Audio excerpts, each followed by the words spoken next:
Assalamualaikum warahmatullahi wabarakatuh.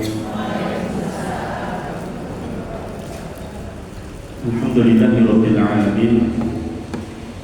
Wassalatu wassalamu ala asyrofil anbiya wal mursalin wa ala alihi wa sahbihi ajma'in. Usikum wa iyaya ya nafsi bitaqwallah wa qad fazal mu'minuna al-muttaqun. Wallahu ta'ala fi kitabihil karim. Ya ayyuhalladzina amanu taqullaha haqqa tuqatih wa la tamutunna illa wa antum muslimun. Akhwat al-ummahat, ibu-ibu sekalian, semoga senantiasa dalam lindungan Allah Subhanahu wa taala. Alhamdulillah, bersyukur kepada Allah pagi yang cerah ini. Allah masih mencurahkan nikmat-nikmatnya kepada kita, nikmat iman, nikmat sehat walafiat.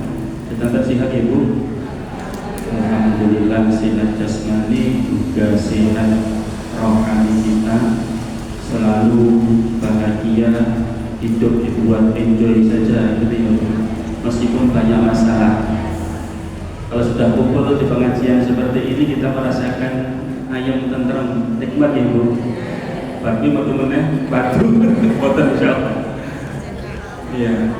Usaha kita untuk mendapatkan sakinah itu ya salah satunya adalah mengikuti kajian-kajian seperti ini. Ibu-ibu sekalian, beberapa saat yang lalu saya diceritain istri saya ketemu dengan salah seorang ummahat, ibu-ibu.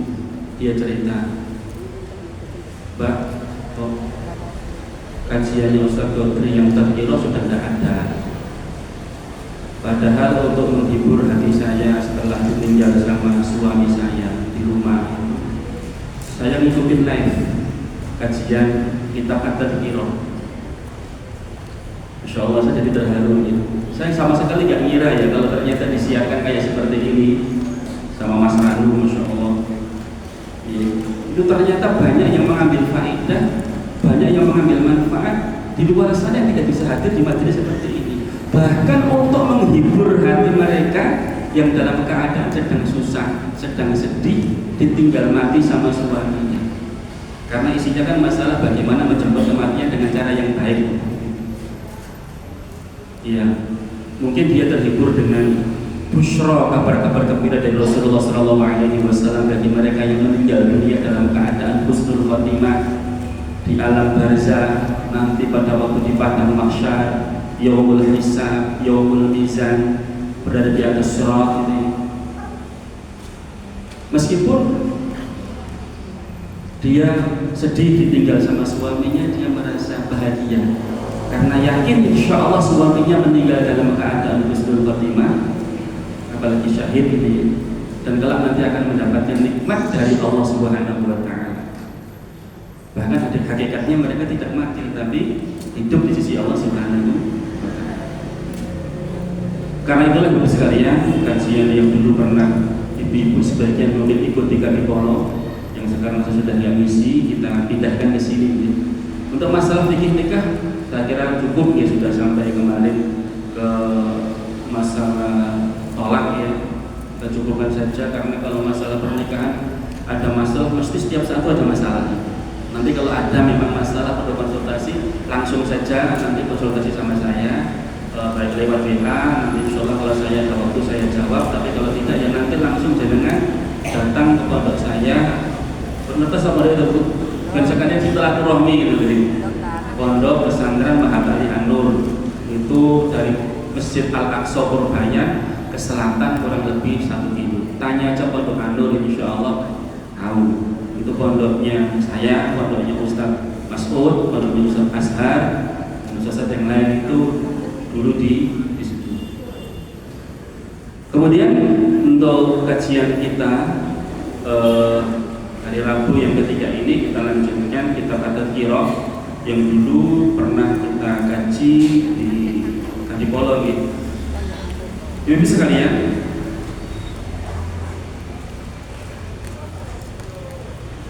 kalau yang bawa buku ya, ada 2 buku ya. Kalau 2 kitab itu kitabnya At-Tadhkirah seperti ini ya.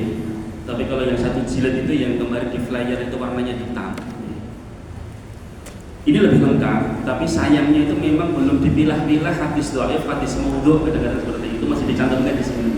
Maka perlu untuk dikaji. Itulah pentingnya kalau kita itu baca buku harus ada ustadznya, dibacakan sama ustadznya. Biar nanti kalau ada hal-hal yang belum jelas, mungkin ada hadis-hadis yang dhaif, ada hadis palsu, nanti bisa kita tanyakan, kok hadisnya seperti ini, oh ternyata hadisnya dhaif, hadisnya palsu. Ibu sekalian, di pertemuan yang terakhir beberapa bulan yang lalu kita sudah bahas bagaimana dahsyatnya di padang mahsyar. Bagaimana dahsyatnya di padang mahsyar.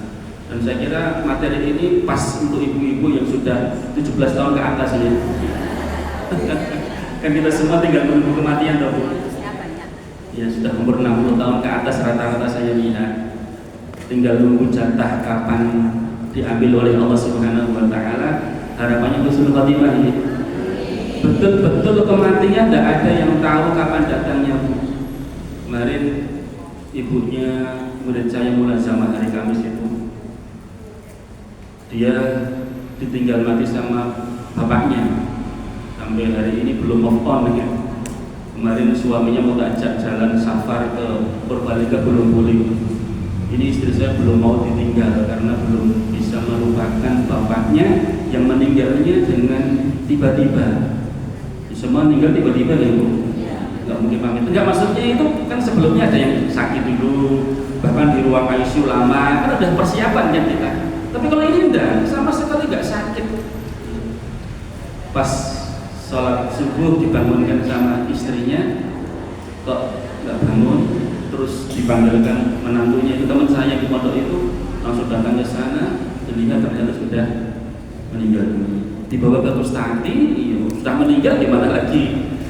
Hanya sekedar dipastikan bahwa itu sudah meninggal dunia.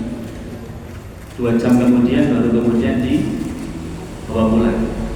Karena menurut medis SOP-nya itu 2 jam baru boleh untuk dibawa pulang untuk memastikan bahwa beliau sudah meninggal dunia. Khawatirnya mati suri, Bu. Ya, saya dapat cerita teman saya, murid kajian saya di Solo Baru. Dia takziah, wah, desa semuanya takziah semuanya. Pas dimandikan, dikafani, tiba-tiba bangun. Lari semuanya. Lari semuanya. Kenapa ini loh? Kok rame banget, kenapa? Padahal dia belum meninggal dunia. Matinya baru mati suri. Belum mati ini sebenarnya. Ya akhirnya setelah itu aktivitas seperti biasa. Berapa tahun kemudian meninggal dunia. Betul-betul meninggal dalam itu. Ditunggu dulu kira-kira jauh orang gitu. Makanya ibu-ibu udah usah marah-marah. Apa sudah jelas-jelas mati, nggak boleh dibawa pulang, nggak cepat dikuburkan, kenapa ditahan 2 jam? Itu rumah sakit menggunakan SOP. Ya, tentu aja seperti itu, Bu. Ditunggu dulu 2 jam, dipastikan betul-betul sudah meninggal baru nonton bawa pulang. Jadi nggak ada niat apa-apa, ya. Bukan terus menunda-nunda, enggak. Karena memang rumah sakit seperti itu. Ini sekalian, setelah manusia meninggal dunia, dia mengalami alam barzakh ya. Alam barzakh itu alam antara dunia dengan alam akhirat. Dunia, barzakh, kemudian akhirat. Alam penantian nih. Ya. Alam penantian menunggu datangnya hari kiamat. Cuma ada 2 kemungkinan, mendapatkan nikmat kubur atau adab kubur.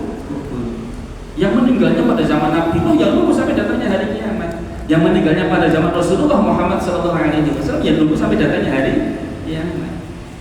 Lalu Ustaz, azab kubur itu terus menerus sampai hari kiamat apa terputus? Ibu, ada yang tahu enggak? Yang mereka disiksa di alam kubur, di alam barzakh itu terus sampai datangnya hari kiamat atau terputus? Terputus.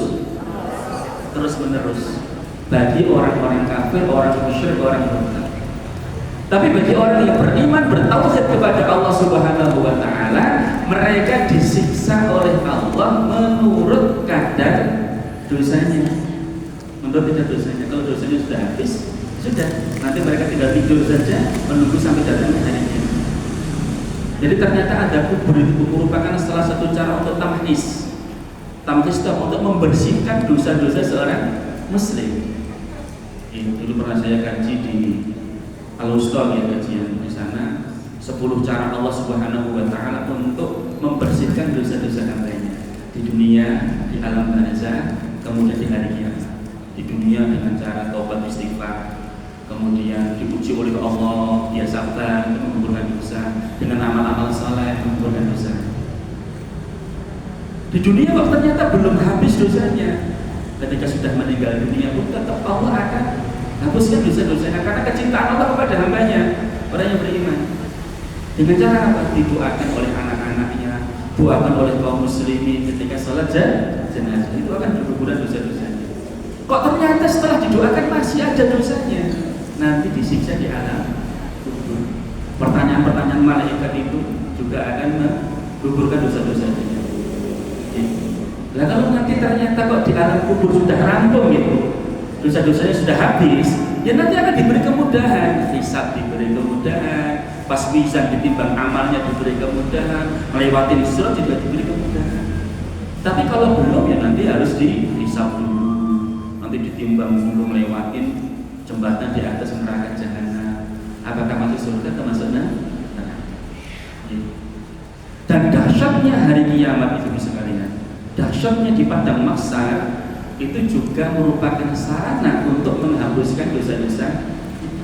Itulah kasih sayang Allah kepada hambanya agar betul-betul nanti orang-orang yang beriman itu nanti masuk ke dalam surga. 1, 2, 3 tidak lolos, dosa-dosanya masih ada, dibersihkan lagi di alam barzakh, tidak lolos, nanti pada waktu di padang mahsyar dihapuskan dosanya lagi, tidak lolos, nanti sampai dihisab, dimizan, kisos terakhir kali. Kok masih ada tanggungan dengan orang lain, masih pernah mukul orang lain, hutang sama orang lain, menggolimi orang lain, dan terakhir kali nanti dikisos. Kisosnya bagaimana? Dosa amal-amal kebaikan yang telah dia kerjakan diberikan kepada yang terdolimi tadi. Dikit lagi diberi. Yo alhamdulillah kalau amal solehnya banyak, gur kelong separuh karena dulu berbuat dolim. Nih amal soleh gur sithik, terus digunakan untuk menambal tadi, untuk kisos tadi. Ada orang yang pernah dipukul, pernah dihutangi, kemudian ternyata kok dia nanti menuntut pada hari kiamat. Maka nanti amal-amal kebaikannya bisa-bisa habis sehingga dia menjadi muflis. Apa muflis itu? Bangkrut. Wis amal soleh di dunia luar biasa, di akhirat nggak dapatnya apa-apa. Disebabkan apa? Surga berbuat dolim kepada orang lain, termasuk utang pelang betul mbak. Itu jangan anggap remeh itu di dunia. Itu urusan muamalah dengan orang. Kalau urusan dosa kita dengan Allah Subhanahu wa taala selesai dengan tobat istighfar. Tapi kalau urusannya sama orang lain itu, kalau dia belum memaafkan, tidak bisa. Kalau dia belum mengikhlaskan hutang kita, tidak bisa. Nanti tetap akan dituntut pada hari ini.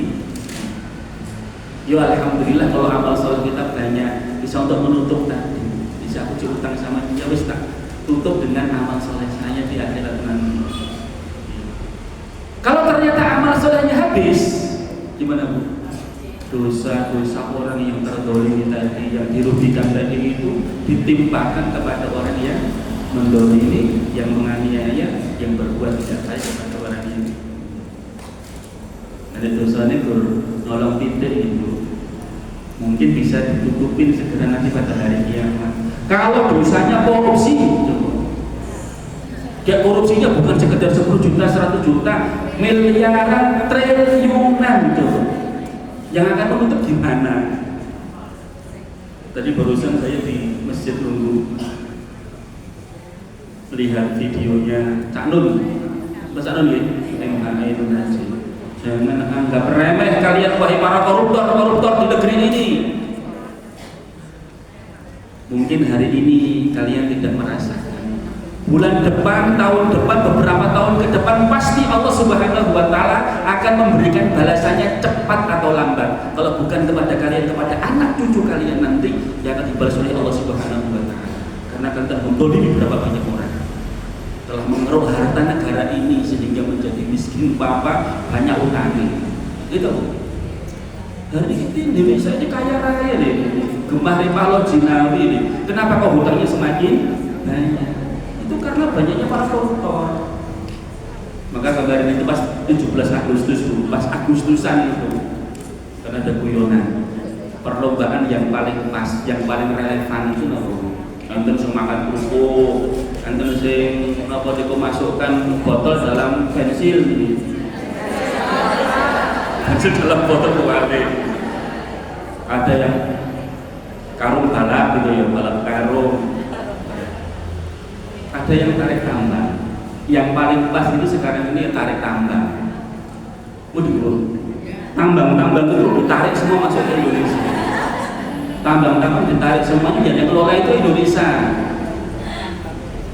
Lah, Freeport Bu yang di Papua itu, yang mengelola mana? Amerika Serikat. Setahun dapat berapa Bu? 300 ton emas, jangan bayangkan. Berapa triliun itu? Indonesia cuma kecipratan 9,30%. Itu pun yang masuk kas negara berapa, yang lainnya masuk kantong pejabat-pejabat. Alhamdulillah sedikit demi sedikit kita tarik tambang batu bara, tambang nikel, tambang timah, pasir besi, termasuk emas. Kita dapat saham 20%, 50%, 55%, lumayan. Kemarin cuma 9% kok. Ibu sekalian, ya, kenapa mereka sampai seperti itu? Karena mereka tidak percaya dengan datangnya hari kiamat. Makanya kita kajian seperti ini biar semakin yakin bahwa hari kiamat itu ada. Kenapa? Karena setan iblis juga berjanji itu. Tsummala'atiyannahum, aku akan datangnya akan goda manusia min baini aydihim wa min khalfihim wa an aymanihim wa an syama'ilihim. Dari arah depan, belakang, kanan, kiri. Dari arah depan itu apa? Yang akan kita hadapi nanti. Hari apa Bu? Hari kiamat. Iblis akan menggoda kita agar tidak percaya dengan hari kiamat, hari yang akan kita hadapi. Belakang maksudnya apa? Dunia. Setan akan menggoda kita, iblis akan menggoda kita agar berlomba-lomba mencari harta dunia. Padahal tidak akan kita bawa. Sehingga menghalalkan segala cara tadi. Semua dianggap halal. Semua dimakan, botol dipangan, watu dipangan, semen dipangan, aspal diuntal. Ya kenapa? Karena mereka rakusnya kepada dunia, wa yuhibbunal mala hubban jamma. Padahal nanti juga akan mereka tinggalkan musibah yang paling besar bagi para manusia yang rakus kepada dunia ini begitu. Tuh khalqullah wa tus'alu. Harta itu akan dia tinggalkan semuanya, tapi semuanya akan ditanya oleh Allah Subhanahu wa taala satu persatu pada hari kiamat nanti. Kamu dapatnya dari mana dan kamu keluarkan kemana saja. Padahal harta yang dia dapatkan tadi belum tentu sudah dia nikmati. Saking bakhilnya, bahkan bakhil terhadap dirinya sendiri. Enten deh, wong sugih begitu tapi bakhil. Mangan itu yang nasi bandeng, nasi kucing itu. Padahal dia mau beli Mister Kremes bisa, sampingnya mie bisa, mau beli macam-macam. Enggak mau lah maneman, aku tak tunggu lah ini pakai rupiah. Lagi berbohong di tabung di bank-bank akhirnya hilang bisa, akhirnya dia tinggal. Bahkan sakit pun mestinya dibawa ke rumah sakit. Sih tak gawe nang puskesmas sih, nang bidan. Kalau orang nang bidan ya melahirkan apa piye. Dia punya uang tapi dia bakhil dengan hartanya, dengan dirinya sendiri. Sehingga dia mati belum menikmati kekayaan yang dia miliki. Pada hari kiamat nanti dimintain pertanggungjawaban satu per satu. Itulah musibah yang paling besar. Dia sudah mengumpulkan sebanyak-banyaknya, belum menikmati di dunia, nanti dimintain pertanggungjawaban pada hari kiamat. Maka orang kaya itu masuk surganya lebih lama daripada orang miskin. Orang miskin langsung kesapi berbilo, sing arti kisah nopo. Orang kaya itu satu persatu. Kowe duwe klambi pirang-pirang, ibu, baju berapa lemari dulu. Dan nanti diminta pertanggungjawaban ya Bu. Sebagian kita berikan kepada orang yang membutuhkan. Untuk bakso, kira kanggo kelongan siji. Tuku sing anyar sing lawas tak kelongan ini. Tuku anyar-anyar dikek karo wong liya. Itu gitu. Sing anyar lho Bu. Jangan sampai kita baksos pakaian pantas pakai kok cuma buang pakaian, betul-betul pakaian bekas atau timbul dibuang. Itu banyak kasus seperti itu.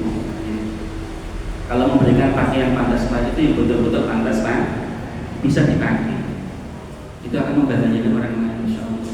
Atau dengan cara dijual Rp5.000 ya, uangnya nanti diberikan ke masjid, nggak apa-apa. Banyak teman-teman tuh yang modelnya seperti itu, menggulungkan pakaian pantas pakai, terus nanti dipilih yang bagus-bagus, dilondrikan, disetrika, terus nanti dijual Rp5.000. Rp5.000 dapat baju bagus, untuk apa seneng gitu. Uangnya nanti diberikan ke masjid untuk pesantren yang lainnya. Ini sekalian kita lanjutkan ke halaman 484. 484 disebutkan di sini. Abu Hamid menyebutkan dalam kitab Kasyfu Ulumil Akhirah. Kasyf itu menyingkap hal-hal yang terkait dengan akhirat. Dari Ibnu Abbas radhiyallahu anhu dan dari Al-Dhahhak yang mengatakan, sesungguhnya apabila seluruh makhluk telah berkumpul di satu tanah lapang, di padang mahsyar, terdiri dari umat-umat terdahulu dan umat-umat terakhir, zaman Nabi Adam sampai datangnya hari kiamat nanti. Maka Allah Subhanahu wa taala yang Maha Agung memerintahkan para malaikat penghuni langit terdekat. Langit terdekat itu langit pertama ini, supaya mengurus mereka, sehingga masing-masing dari para malaikat itu mengambil seorang manusia dan satu makhluknya yang dibangkitkan dari kubur, dari kalangan manusia, jin, binatang liar maupun burung. Jadi nanti yang dibangkitkan dan yang berkumpul di padang mahsyar bukan sekedar kita saja manusia, bukan saja yang hadir di majelis ini, semua makhluk akan dikumpulkan di padang mahsyar. Sinten itu manusia, jin, hewan-hewan liar, burung-burung, semuanya dikumpulkan.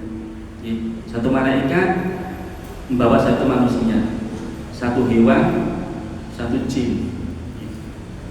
Mereka dipindahkan ke bumi yang kedua.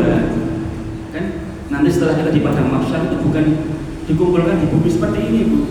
Ada bumi lain. Ada bumi lain. Yauma tubaddalul ardu ghairul ardi was samawat. Nanti bumi itu akan diganti dengan bumi yang lain, yaitu tanah putih terbuat dari perak bercahaya. Tanahnya sejauh mata memandang putih kayak perak. Pernah lihat perak, Bu? Warnanya apa juga? Putih, ya, putih. Putihnya putih, ya putih perak, ya. Putih perak. Di sana para malaikat itu berada di belakang para penghuni seluruh dunia. Dan bisa bayangkan berapa jumlahnya sejak zaman Nabi Adam ini sampai datangnya hari kiamat. Kita dengar ya, sampai hari ini saja sudah berapa miliar, sudah berapa triliun. Nunggu sampai nanti datangnya hari kiamat, semua manusia dikumpulkan, semua makhluk Allah yang telah ada di atas muka bumi ini dikumpulkan oleh Allah Subhanahu wa taala. Lah ketika semua berkumpul menjadi satu, kita nggak bisa membayangkan berapa luasnya bumi tersebut. Para malaikat langit pertama itu mereka di saf pertama mengelilingi kita semuanya. Jumlah mereka 10 kali lipat jumlah penduduk bumi yang pada waktu itu ada. Dan bayangkan berapa jumlahnya malaikat itu. Maka ada pertanyaan, berapa jumlah malaikat? 10 itu betul-betul gitu. Dulu kan pernah kita belajar SD SMP, Bu. Berapa jumlah malaikat? 10. Itu cuma mungkin ru'usul malaikat, pemimpin-pemimpin para malaikat. Kok bersama dengan manusia aja berapa malaikat, Bu? Ayo masih ingat. Setiap orang bersama dengan berapa malaikat? Berapa? Salah. 4. Mana, Bu, yang tambah? Kanan kiri, yang satu, yang dua lagi mana? Depan belakang. Kanan mencatat amal kebaikan, kiri mencatat amal keburukan, depan belakang menjaga manusia. Dan itu pergantian siang, pagi dan sore. Ada shift siang, ada shift malam. Malaikat juga ada shift siang, Bu. Kapan shift siang itu diganti dengan shift malam? Pada waktu asar. Kapan shift malam diganti dengan shift siang? Pada waktu salat subuh. Empat malaikat itu naik ke atas melaporkan kepada Allah Subhanahu wa taala, ditanya sama Allah, padahal Allah Maha mengetahui. Kaifa taraktum ibadi? Tadi ketika kamu tinggalkan hamba-hambaku dalam keadaan gimana? Taraktuhum wa hum yusallun. Kami tinggalkan mereka ya Allah dalam keadaan sedang melaksanakan sholat. Wanita sholat subuh ya Allah di masjid. Masya Allah, kita dilaporkan kepada Allah dalam keadaan sholat. Nanti asar juga seperti itu. Malaikat siang naik ke atas, lapor kepada Allah, ditanya, kaifa taraktum ibadi? Bagaimana kalian tadi tinggalkan hamba-hambaku? Taraktuhum wa hum yusallun. Aku tinggalkan mereka tadi dalam keadaan sholat ya Allah. Maka jaga dua sholat ini itu yang berat sekali ini. Pagi ketika sedang ngantuk-ngantuknya ini, asar sholat subuh ketika sedang ngantuk-ngantuknya, sholat asar ketika sedang sibuk-sibuknya, capek tidur siang ya, bablas tekan jam 4 nukang lah sekalian tuh jam 4 rampung terus sholat rampung jam 4 perjalanan setengah jam sampai rumah setengah 5 dosek sampai jam 5 sholat asarnya jam berapa? Jam 5 setengah 6 sudah masuk sholat maghrib. Alhamdulillah pas sholat asar jenengan kaki-kaki sholat biar nanti disaksikan oleh malaikat, dilaporkan kepada Allah dalam keadaan kita sedang sholat. Sholat asar sama sholat subuh. Lah ibu sekalian, itu yang bersama dengan kita ya, setiap hari 8 malaikat. Belum nanti yang ada di langit sana, langit pertama, kedua, ketiga, itu setiap langit itu ada malaikat. Tidak ada satu jengkal pun langit kecuali di sana ada malaikat yang bertasbih beribadah kepada Allah Subhanahu wa taala. Lah maka wajar di sini manusia itu di rank pertama Bu, dikelilingi oleh 10 kali jumlah, dikelilingi oleh malaikat yang jumlahnya 10 kali lipat jumlah penduduk bumi. Ternyata para malaikat itu jumlahnya 10 kali lipat lebih banyak daripada penduduk bumi. Kemudian Allah memerintahkan para malaikat penghuni langit kedua supaya mengelilingi mereka, membentuk satu lingkaran, dan jumlah mereka lebih banyak 20 kali lipatnya.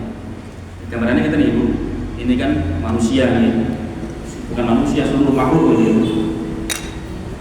Nanti di sekitar sini ada malaikat.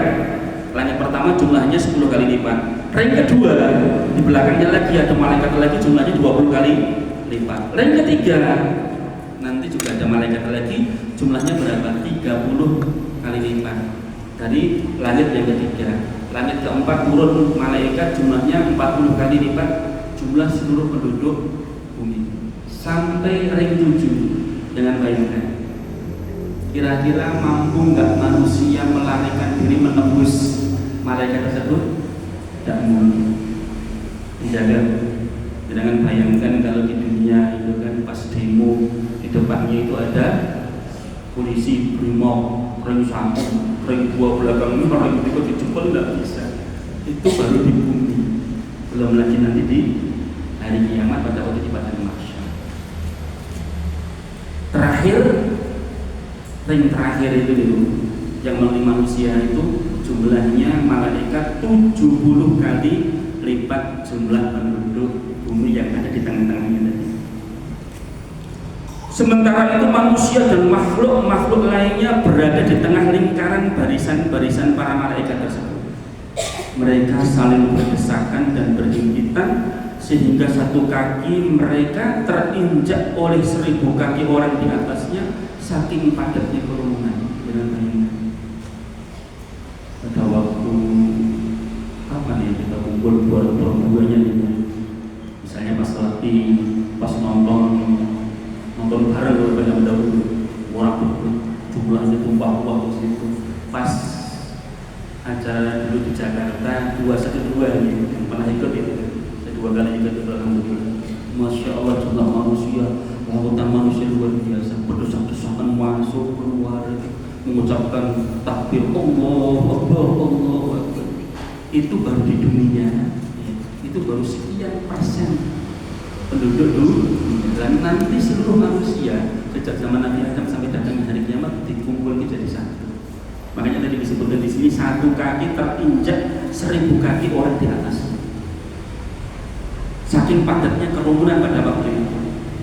Sedang manusia tenggelam dalam keringat mereka dengan keadaan yang berbeda Tadi baca sebuah riwayat manusia akan mengeluarkan keringatnya, terus keringatnya itu tenggelam, maksudnya merasap ke dalam bumi, terus naik ke atas, ada yang sampai mata kaki, ada yang sampai lutut, ada yang sampai perut, bahkan ada yang sampai mulutnya, yang gelagap-gelagap. Disebutnya di sini mereka akan gelagap-gelagap itu bahasa Indonesia tahu. Gelagap-gelagap bahasa Jawa, bahasa Indonesia tahu. Tapi jangan mudeng ya gelagap-gelagap ya. Orang tenggelam itu. Dengan apa? Dengan keringatnya sendiri. Itu semua tergantung dengan amal-amal kita yang kita kerjakan di dunia. Faman ya'mal mithqala dzarratin khairan yarah wa may ya'mal mithqala dzarratin syarran yarah. Sekecil apapun Bu itu kebaikan, hari ini jangan remehkan. Meskipun jangan cuma sekedar nge-share kiriman dari DSKS, kita ngirim setiap hari itu ada kata-kata mutiara hadis Rasulullah SAW. Kami makan perjuangan para pahlawan. Pokoknya nge-share, klik masa koyo abot, di-share, di-share lagi sama orang lain, di-share lagi sama orang lain. Kita tidak bisa dakwah dengan mulut kita, tapi kita bisa berdakwah dengan jari kita, sehingga berapa ribu orang membaca. Ada video baru kita share, disaksikan sama orang yang menyebabkan dia dapatkan hidayah dari Allah Subhanahu wa Ta'ala. Kemudian taubat-taubatan nasuha, ternyata salah satunya adalah wasilah dari kita. Kita tidak ngira sama sekali, ternyata kemarin domba, Masya Allah, betul-betul terharu banget dengan video dengan kirim kemarin, Masya Allah. Akhirnya saya kirim ke orang lain itu. Faman ya'mal mithqala dzarratin khairan, sekecil apapun kebaikanmu nanti akan dilihat oleh Allah, akan mendapatkan balasan dari Allah Subhanahu wa Ta'ala, ikut memberatkan timbangan kita pada hari dan juga akan meringankan dahsyatnya petaka di padang mahsyar. Maka HP kita dengan sebaik-baiknya bantu, mungkin ada yang mau nyabrang tidak bisa Mbak Sepuh, tunggu Mbak dulu sabarin Mbak, sabarin. Itu hal yang sangat kecil sekali.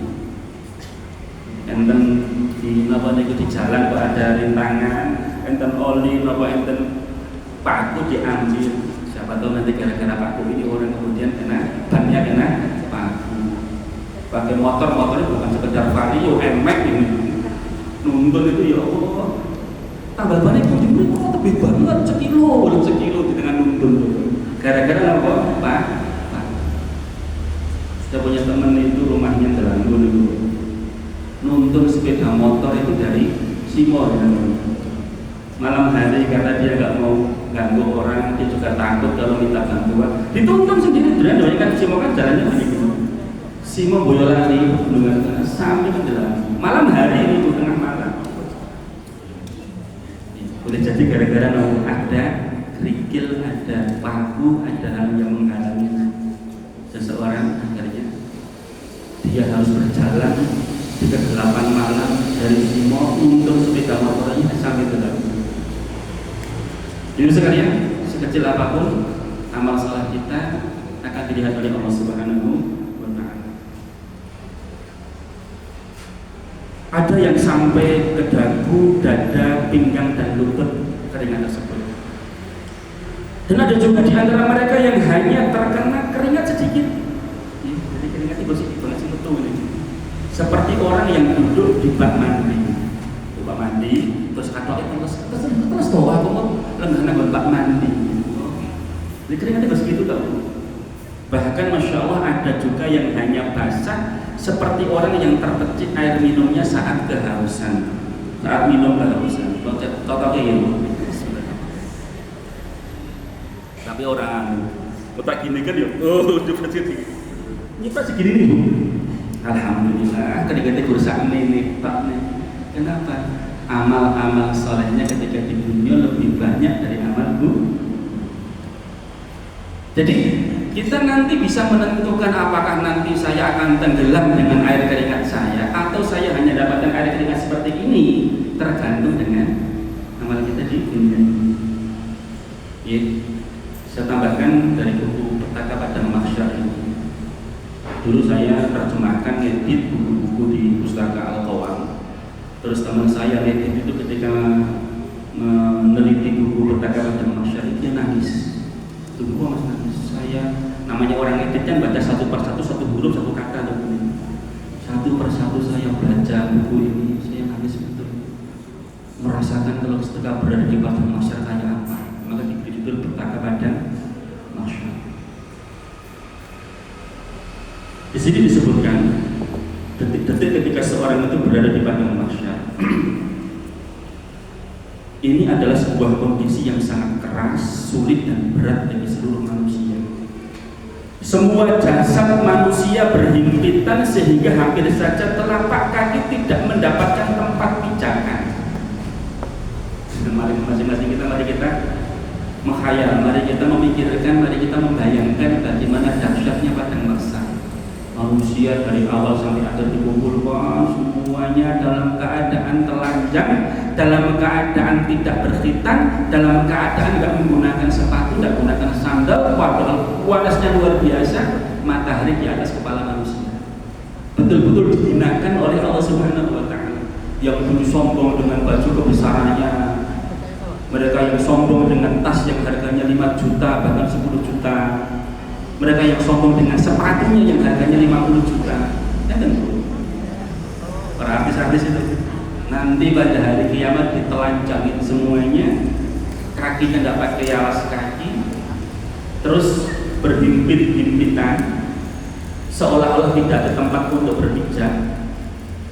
Semua kepala manusia menyatu sehingga jika dilihat dari bagian atas yang ada di bumi mahsyar itu hanyalah kepala saja. Dengan bayangkan lihat manusia buta-buta dia dari atas lantai 15 di rumah sakit Indriati kan. Saya pernah nengok orang sakit di lantai 15 udah ke bawah jadi gitu. Mereka kumpul jadi satu, empet-empetan, yang kelihatan cuma gundul itu tak gitu. Tubuhnya nggak kelihatan, apalagi kakinya. Kenapa? Karena sakit berdempet-dempetan, berhimpit-himpitan, nggak bisa gerak. Yang kelihatan dari atas hanya kepalanya saja. Tidak ada sesuatu yang bisa dikerjakan oleh tangan mereka. Semua tangannya gini semua. Semua jasad telanjang, sedangkan bumi mahsyar itu putih seperti perak, halus dan keras. Semua mata tercengang, leher-leher berjumuran. Semua berusaha untuk itu tidak bisa melihat ke sana, tidak bisa. Yang dilihat cuma wajahnya orang, yang dilihat cuma kupingnya orang, yang dilihat cuma belakang kepalanya orang. Kenapa? Karena ya semua sama, flat semuanya gitu, rata semuanya kepala itu. Pemimpin sama dengan budak, orang kaya di dunia sama dengan orang miskin.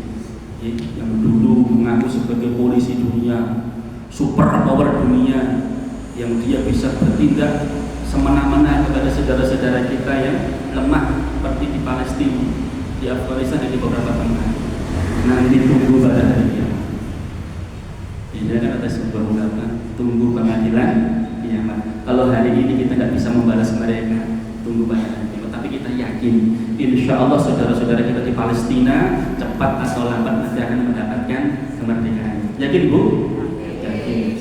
Kemarin Imarah Afghanistan ini, negara Afghanistan yang baru merdeka 3 tahun yang lalu ya, setelah berperang berpuluh-puluh tahun melawan Rusia, melawan Soviet, seolah-olah tidak mungkin kamu bisa melawan super power dunia ketika itu, Uni Soviet, Rusia. Tapi Masya Allah, sampai terakhir melawan Amerika, Amerika hengkang dari Afghanistan dan kemudian memproklamirkan kemerdekaannya. 3 tahun kemarin sebelum 17 Agustus mereka juga memperingati kemerdekaannya. Terus kepala negaranya memberikan nasihat kepada saudara-saudari di Palestina. Wahai saudaraku di Palestina, tidak usah khawatir. Hari ini mungkin kalian merasakan penderitaan yang luar biasa, tapi yakinlah pertolongan Allah sebentar lagi. Kami dulu sudah berpuluh-puluh tahun, mungkin orang-orang menganggap tidak mungkin kamu bisa merdeka, tidak mungkin kamu bisa keluar dari cengkeraman Uni Soviet, cengkeraman Amerika Serikat. Tapi alhamdulillah hari ini kami menjadi negara yang merdeka. Dan kelak kalian nanti cepat atau lambat, semoga 2025 atau paling lambat 2027 kalian juga akan mendapatkan kemerdekaannya dan Israel akan hancur sehancur-hancurnya. Amin Allahumma. Bagi Allah Subhanahu wa Ta'ala cuma mengatakan kun, jadi maka jadilah. Indonesia berapa ratus tahun itu dengan senjata bambu runcing ini, pedang, senjata tombak, tapi ternyata bisa mengusir penjajah. Justru bambu runcing ini ditakutin sama penjajah gitu. Belanda, Jepang itu oleh bambu runcing lari terbirit-birit loh nih. Kenapa? Nek ditembak mereka langsung mati ya. Tapi nek kena bambu runcingnya diberi racun. Bukan racun duwene gur napa garam dapur, kayak garam dapur. Oh, apa tusukan perutnya. Bos, rapat. Mati pelan-pelan. Iya, tapi nek ditembakkan mati. Makanya ada guyonan maling itu lebih takut kepada satpam daripada kepada polisi, karena polisi kan terlatih mau nembak kaki ya kena kaki, tapi nek satpam nembak kaki kena kepala akhirnya mati. Loh, pistol gini kan, mau nembak kaki gitu naik ke atas kena kepala. Tapi nek polisi nembak kaki kan kena kaki sudah terlatih loh. Mati ngobrol paling kita bakal gini toh kan gitu cara. Kita lanjutkan, mereka menjinjitkan telapak kaki agar bisa lebih tinggi dengan harapan bisa melihat sesuatu. Nanti dijinjitin tadi nggak bisa. Semua yang nanti dijinjit semua kan? Satu jinjit semuanya jinjit semua. Kenapa? Sehingga nggak bisa melihat sekeliling mereka.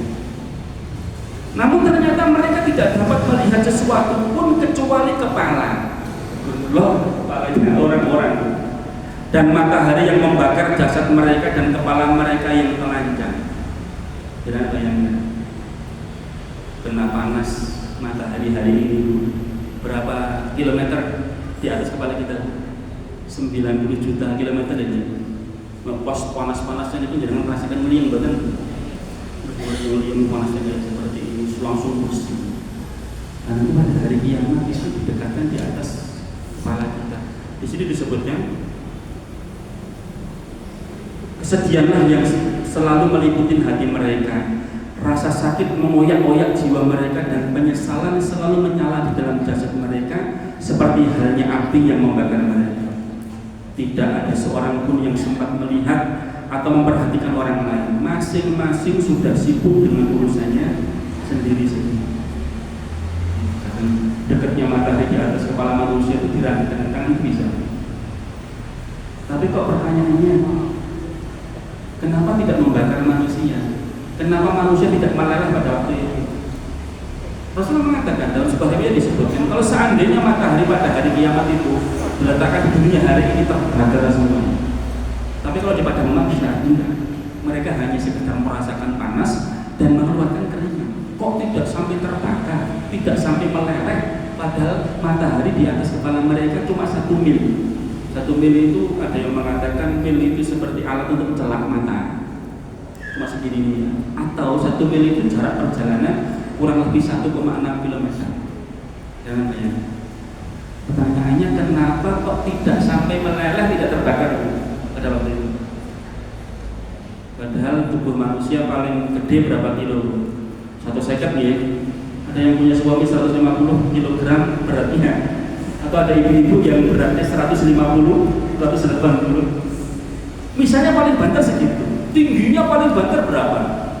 2 meter ya, ada 2,5 misalnya. Gak kuat bu menghadapi panasnya matahari pada waktu hari kiamat. Ternyata saya dapatkan jawabannya. Karena pada waktu itu manusia diberi kekuatan oleh Allah Subhanahu wa taala berlipat-lipat. Sehingga mereka mampu untuk menanggung panasnya matahari.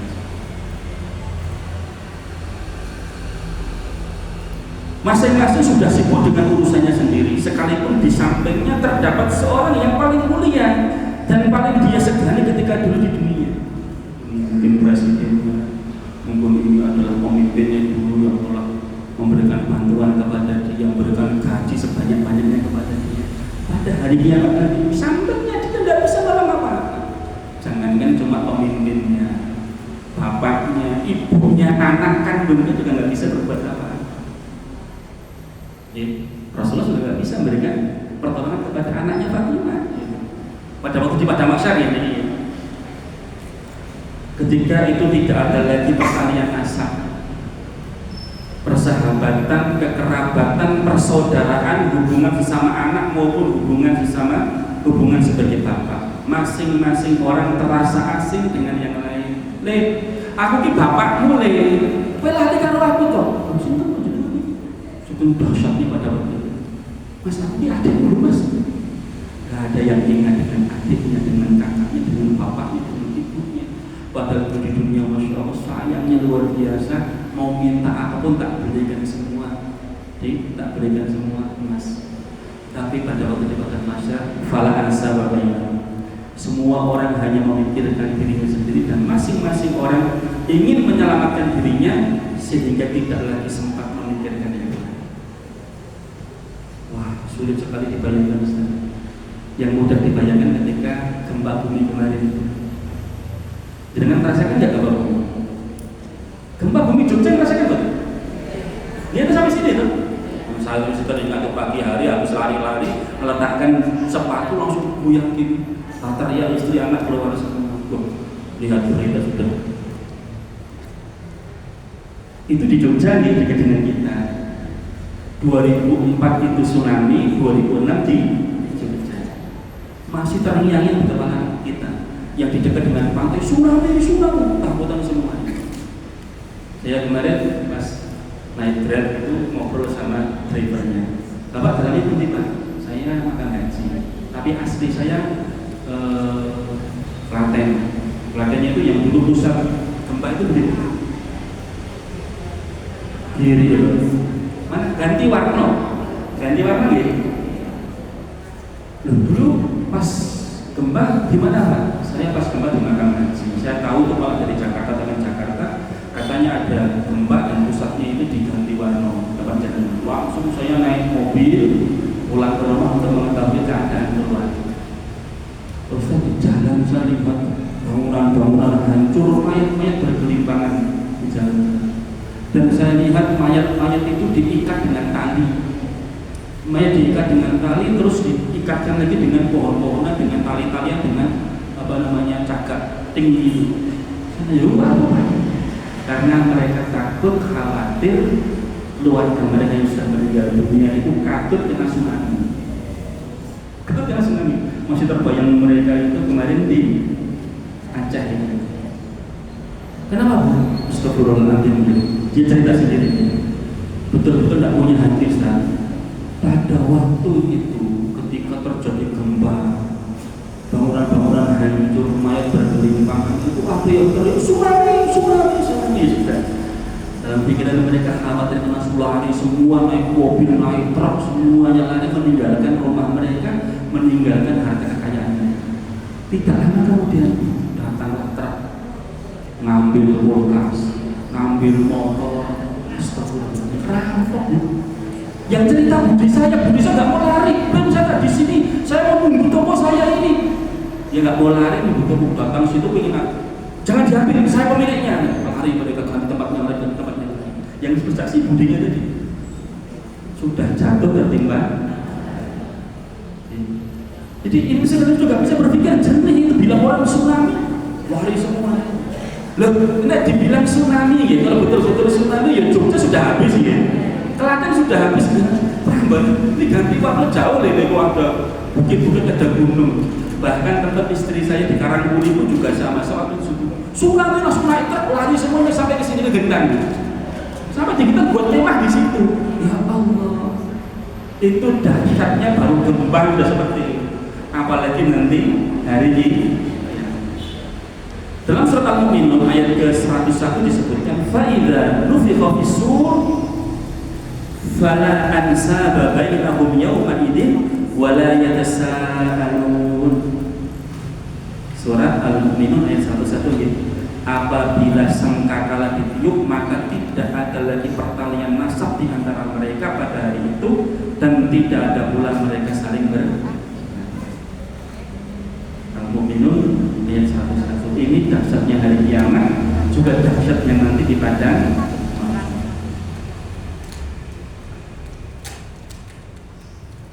Ini adalah hari yang dahulu diremehkan oleh orang-orang ahli maksiat dan orang-orang kafir yang tidak percaya dengan datangnya hari kiamat. Mereka telah melanggar apa yang dilarang oleh Allah Subhanahu wa taala. Itu adalah hari di mana wanita-wanita yang dahulu berpakaian namun hakikatnya telanjang. Kita lihat hari ini, ada nggak Bu? Insya Allah di sekitar kita bersyukur kepada Allah yang telah memberikan hidayah kepada ibu-ibu sekalian sehingga bisa menutup auratnya. Adik-adik kita yang kemarin paskibraka yang masih tetap istiqomah untuk menggunakan jilbab, meskipun diancam sampai 18 orang lepaskan jilbabnya, tapi alhamdulillah akhirnya mereka kembali memakainya setelah diserang sama netizen gitu. Meskipun kabarnya cuma 9 orang, tapi saya nggak ngerti betul kan. Bisa lihat pada waktu pengibaran bendera itu kan sudah banyak yang pakai jilbab. Walah kan cuma 2 kali toh, pas pengukuhan sama pas pengibaran bendera. Setelah itu silahkan nanti pakai lagi. Ya kalau pas pada waktu pengibaran mati coba biar. Masih badannya Bu? Masih ya. Bu, mengakukan gitu, nggak pakai jilbab itu setiap hari maksiat gitu. Besok lagi nggak pakai jilbab lagi maksiat lagi lagi. Dan jenengan ngamali guru sidik tapi mendino maksiat. Napa boten takut nanti di padang mahsyar. Ya, moga dipun ingatkan kepada keluarga kita, anak-anak perempuan kita yang sudah balik agar mereka segera pakai cinta. Nek boten ya dosa-dosa terus kan itu kan. Melanggar perintah Allah Subhanahu wa taala. Yang sekarang ini mereka menyaksikan azab yang tidak bisa ditahan, serta keadaan menghinakan yang tidak mampu diemban. Semua manusia pada hari didatangkan tanpa kecuali.